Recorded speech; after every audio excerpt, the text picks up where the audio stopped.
Hello and welcome to a poetry analysis of Gwendolyn Brooks' influential and timeless poem, We Real Cool. I'm Ryan Cieslakowski. And I'm Iman Shaf. So first we're going to briefly set the context of this poem so that we can better understand what Brooks was trying to convey when she wrote it. According to Brooks, one day she was walking in her community and she passed a pool hall with a bunch of boys inside goofing around who clearly were supposed to be in school. Yeah, and then Brooks even said once in an interview that, quote, instead of asking myself, why aren't they in school, I asked myself, I wonder how they feel about themselves. Yeah, and this event later inspired her to write We Real Cool. So without further ado, We Real Cool by Gwendolyn Brooks. The pool players, 7 at the Golden Shovel. We real cool. We left school. We lurk late. We strike straight. We sing sin. We thin gin. We jazz June. We die soon.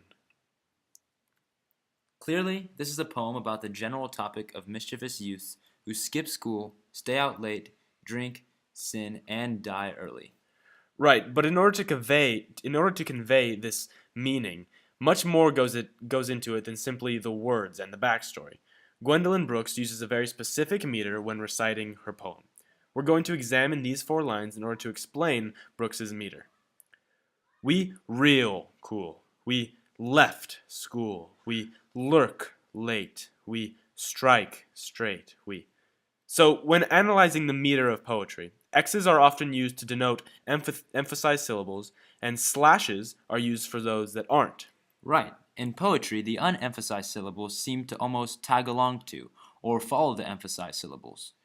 And in this particular poem, it happens that all the verbs are emphasized, leaving the nouns, adjectives, and pronouns to follow unemphasized. Exactly. So with that in mind, think about when someone is bragging or when they are proud of their actions. They tend to emphasize the verbs in their sentences, right? For example, I met Steve Carell, or I beat Isaac at basketball, or in this case, we strike straight. That's right, Iman, and that's why the tone of this poem is one of pride or even cockiness and overconfidence. Because that we in the poem, the speakers, are those 7 boys messing around in the pool hall, bragging about their actions of proud recklessness. But this tone becomes particularly interesting and somewhat contradictory even when the last sentence comes along. We die soon. Yeah, this line is meant to be startling. It's meant to make the reader think, whoa, a second ago they were proud about their actions, almost bragging about them, but now they are dead?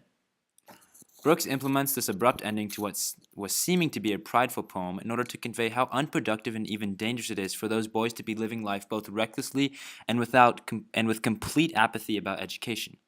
It's almost as if Brooks is saying, yeah, I know you think you're real cool, but look, the path you're taking won't translate to any success in the real life once hanging out in the pool halls is no longer a viable option. In conclusion, Brooks's poem really comes down to the importance of focusing one's time on education and productive activities that can contribute to a happy and successful life.